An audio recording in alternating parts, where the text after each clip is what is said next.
शिवोऽहं शिवोऽहं शिवोऽहम्। ओम सच्चिदानंदरूपाय विश्वोत्पत्त्यादिहेतवे तापत्रय विनाशाय श्रीकृष्णाय वयं नमः। श्रीकृष्णाय वयं नमः। ओम अखंडानंदबोधाय शिष्यसंतापहारिणे सच्चिदानंदरूपाय तस्मै श्री गुरवे नमः। तस्मै श्री गुरवे नमः। तस्मै श्री गुरवे नमः।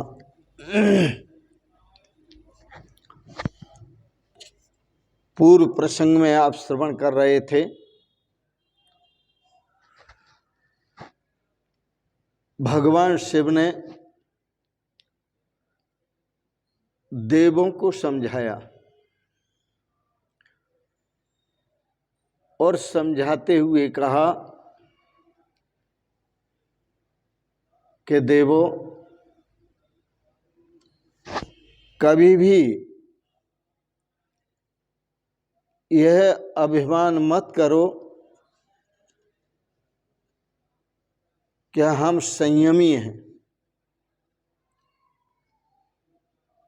साधक को किसी का भी अभिमान नहीं करना चाहिए, धन का, बल का, किसी का भी। सदा निरअभिमान रहो। अभिमान व्यक्ति को नीचे गिरा देता है। बड़े बड़े ऋषि मुनि भी जो परम तपस्वी हैं वह भी भटक गए थे। फिर आज तो कलयुग है। कलयुगीन जो मनुष्य है, इस कलयुग का जो मनुष्य है वो काम का कीड़ा है। उसे तो और भी अधिक सावधान रहना चाहिए। भगवान शिव मनुष्य को समझाते हुए कहते हैं, आप सावधान तभी रह सकते हैं जब आप अपने मन से हरि स्मरण करेंगे, प्रभु का स्मरण करेंगे, तभी यह मनुष्य मोहिनी से बच सकता है। नहीं तो मोहिनी के मोह में फंस जाता है और उसका पतन होता है। पूर्व प्रसंग में आप श्रवण कर रहे थे मम माया दुरत्या। भगवान कृष्ण कहते हैं मेरी जो माया है बड़ा दुस्तर है। 7वें स्कंद में श्राद्ध देव नामक मनु हुए। श्राद्ध देव नामक मनु हुए। उनके समय में कश्यप और अदिति के घर भगवान का अवतार हुआ। परीक्षित राजा कहते हैं कि मैं 7वें मनवंतर की कथा विस्तार से सुनना चाहता हूं। और वामन भगवान का जो चरित्र है, 7वें मनवंतर में जो वामन भगवान प्रकट हुए हैं, उनके चरित्र को भी विस्तार से आप मुझे सुनाइए। राजा परीक्षित ने जब यह प्रश्न किया, जिज्ञासा प्रकट की, श्री सुखदेव जी वर्णन करते हैं, हे राजन,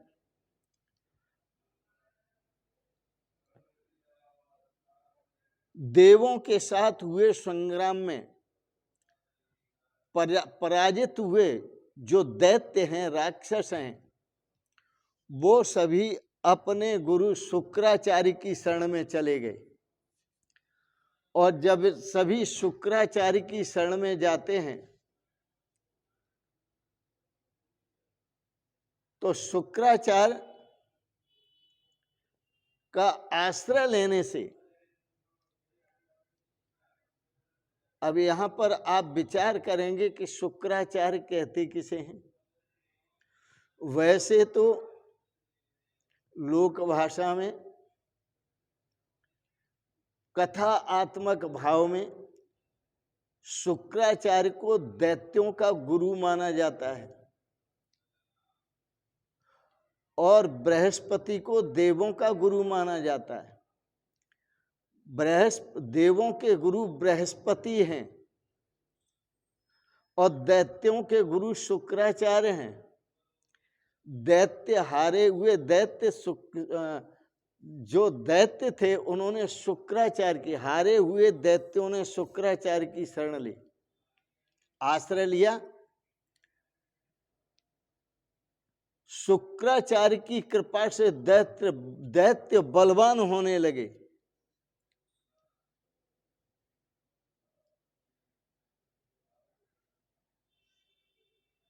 और इंद्र द्वारा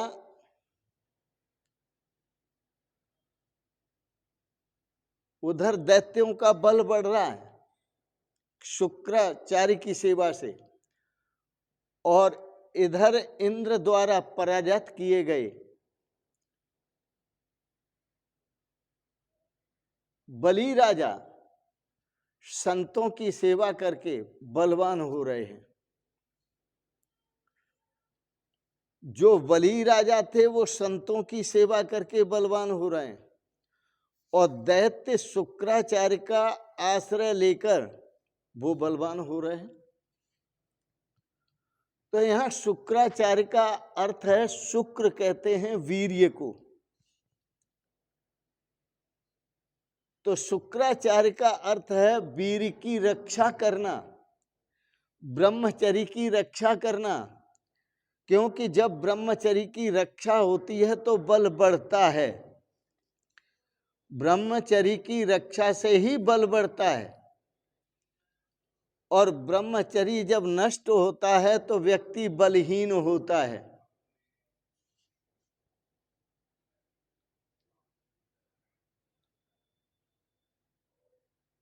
राजा बलि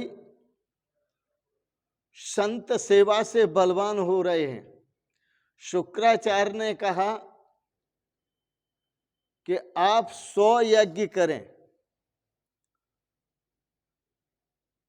और 100 यज्ञ करने से पहले आप एक विश्वजित यज्ञ करें। यह यज्ञ करने से, विश्वजित यज्ञ जो किया जाए उस विश्वजित यज्ञ में आपको एक सर्वजित रथ प्राप्त होगा और आप देवों पर विजय प्राप्त कर सकते हैं। शुक्र की सेवा करने वाला बलवान होता है। शुक्र शक्ति तत्व का नाम है। शुक्र बल बढ़ाने वाले तत्व का नाम है।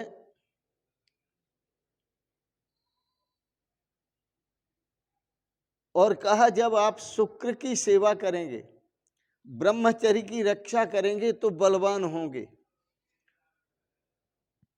शुक्राचार्य का मतलब है जीवन पर पूर्ण संयम करना, शुक्र का आचरण करना, अर्थात शुक्राचार्य शुक्र का आचरण करना, ब्रह्मचर्य की रक्षा करना, जीवन में पूर्ण संयमी बनना। ब्रह्मचर्य की सेवा करने से, रक्षा करने से दैत्य बलवान होने लगे। संत महापुरुष आपको भी सीख देते हैं,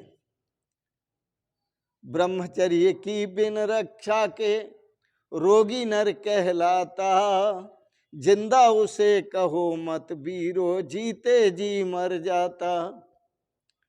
जो ब्रह्मचर्य को नष्ट करता है वह अपने आप को धीरे धीरे मार रहा है, धीरे धीरे नष्ट कर रहा है, वो अपना ही नाश कर रहा है।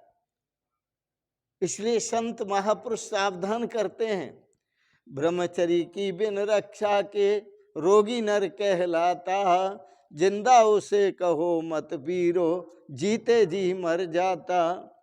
बिंदु बिंदु में छिपा हुआ है मानव का आकार सुनो, बीरी पात से कांति नाश हो, अपना ही संहार सुनो।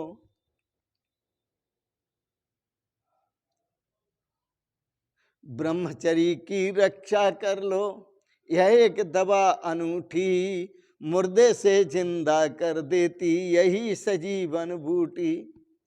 ब्रह्मचरी की रक्षा कर लो, यह एक अनूठी दवाई है, मुर्दों में भी जान डालने वाली है, मुर्दे से जिंदा कर देती, मतलब बहुत कमजोर व्यक्ति को, जो अबल है, बल रहित है, उसको सबल बना देती है, अर्थात बलवान बना देती है। तो दैत्य जो थे संयम करने लगे और बलवान होने लगे।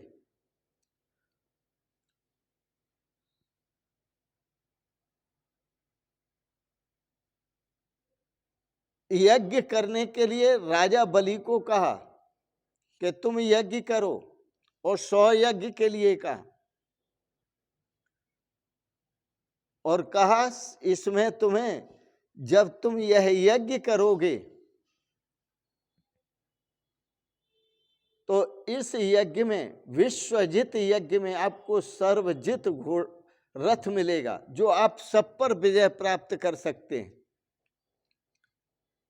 तो यज्ञ करना है आपने, किसका करना है कि संयम रूपी अग्नि में समस्त विषयों को स्वाहा करना है।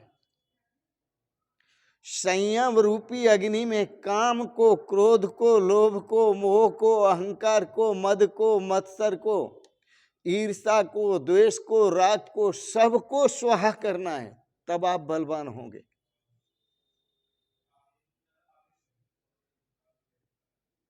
तो शुक्र के तेज से वह दैत्य बलवान होने लगे। शुक्राचार्य ने अपना तेज दिया, बलि राजा ने देवों का पराभव किया, स्वर्ग का राज्य दैत्यों को प्राप्त हुआ,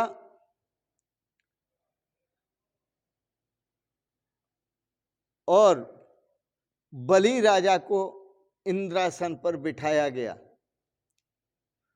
शुक्राचार्य ने सोचा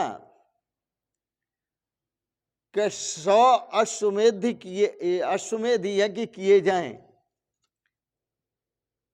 तो 100 अश्वमेध यज्ञ करने से स्वर्ग का राज्य हमेशा के लिए प्राप्त होगा। पहले विश्वजित यज्ञ कराया, जिसमें सर्वजित रथ प्राप्त हुआ। दैत्यों ने देवों पर धावा बोलकर उनको पराजित किया, और राजा बलि को इंद्र का आसन मिला, वह राज्य दैत्यों को प्राप्त हुआ। अब शुक्राचार्य ने कहा कि 100 यज्ञ और कराए जाएं, ताकि राजा बलि को हमेशा के लिए स्वर्ग का राज्य मिल जाए, देवों को कभी मिलेगा ही नहीं, ऐसा यज्ञ। तो शुक्राचार्य ने जब सोचा, स्थान निश्चित किया, और वह स्थान है भृगु कक्ष। भृगु कक्ष कहते हैं भरूच के लिए, भड़ौच के लिए। भड़ौच में आए और अश्वमेध यज्ञ प्रारंभ किया। बलि राजा ने स्वर्ग जीत लिया, देवगण घबराए। वह देवगण घबराए हुए बृहस्पति गुरु के पास गए। जब बृहस्पति गुरु के पास पहुंचे तो बृहस्पति ने कहा, बलि, जब भृगुवंशी ब्राह्मणों का अपमान करेगा तो उस अपमान से जो पाप होगा, उस पाप से वह स्वयं नष्ट हो जाएगा।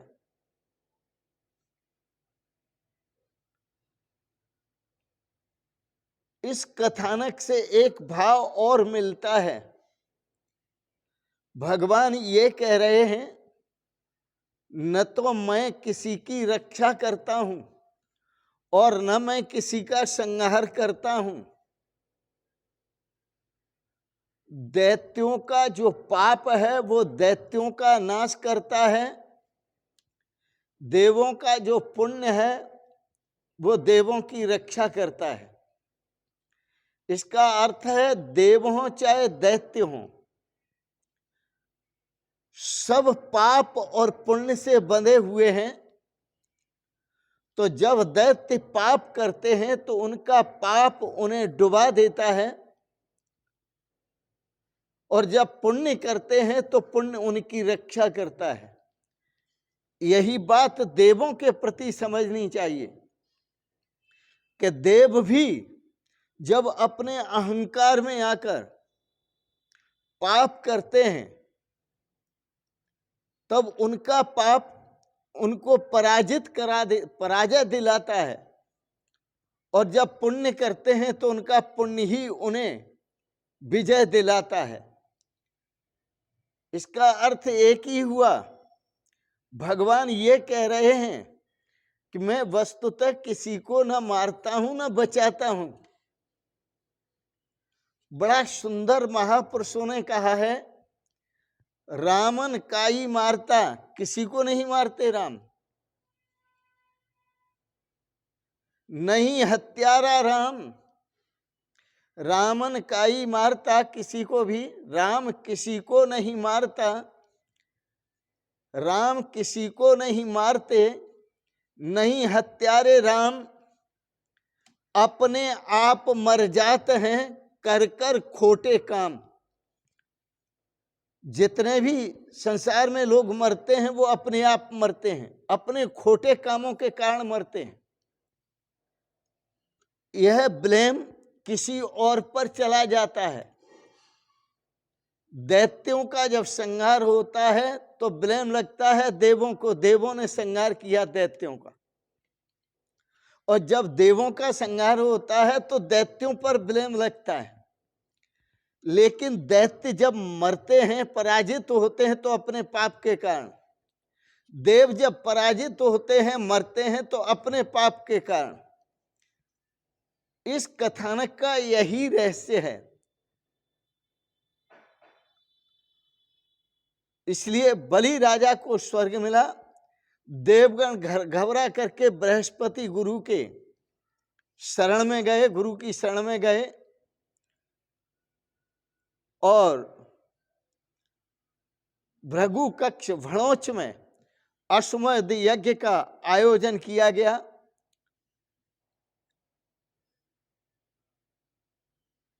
जब आयोजन किया तो बलि राजा ने स्वर्ग तो जीत लिया था, स्वर्ग पर बैठा हुआ था।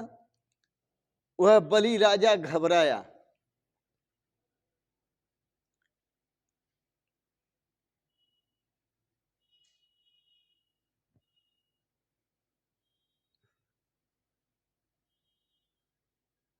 कि यह तो यज्ञ जब होगा, देव घबराए, बलि राजा नहीं, देव घबराए। और देव घबरा करके बृहस्पति जी की जो शरण में गए, उनका यह यज्ञ होगा तो फिर ये स्वर्ग का राज्य प्राप्त कर लेंगे। तो बृहस्पति जी की शरण में जाकर उन्होंने प्रार्थना की,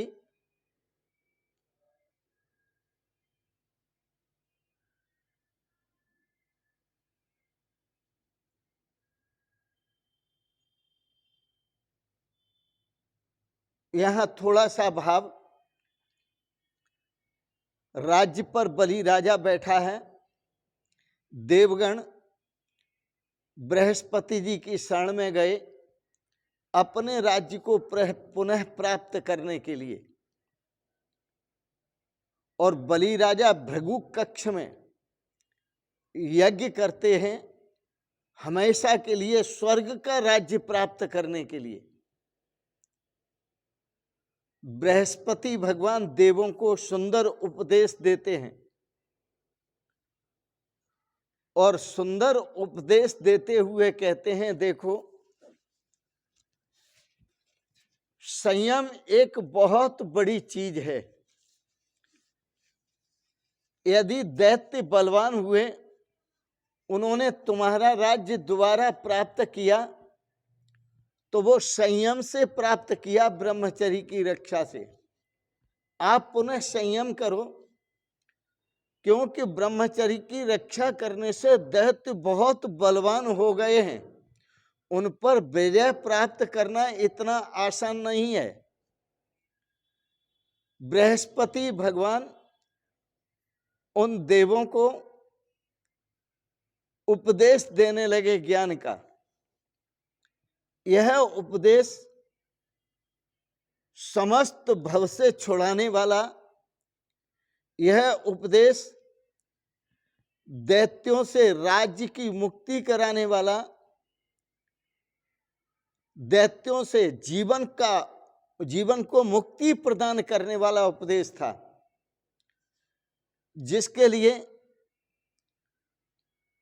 खुद प्रशंसा की देवों ने